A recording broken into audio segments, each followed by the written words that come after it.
Hey my loves, Sunday dinner is pretty simple for today. Meatloaf, jerk fried cabbage, white rice, and fried chicken. For my meatloaf, I'm gonna soften up my veggies, which is green and red bell pepper, yellow onion, and I use garlic and herb butter.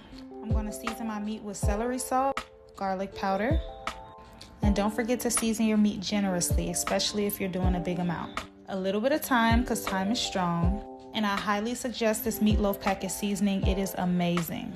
I'm also going to use 2 eggs and mix my meat up really well.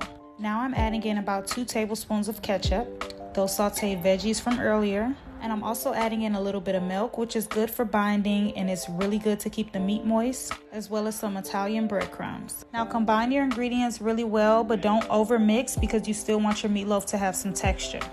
For my glaze, I do mainly ketchup, a pinch of mustard, a pinch of barbecue sauce, and a little Worcestershire sauce. But if you like more barbecue, then do barbecue.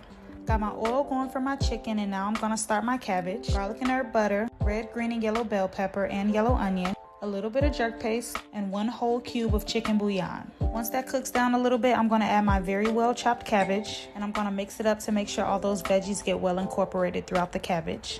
Now, if you've seen my vegan chicken recipe, these are the exact same seasonings I'm using on my real chicken, but I'm just using a heavier hand to season it. Onion and garlic, Creole, a little bit of chicken bouillon, and mustard because it makes the chicken crispy. Then I'm gonna toss the chicken into some flour and season the flour, but just not as much.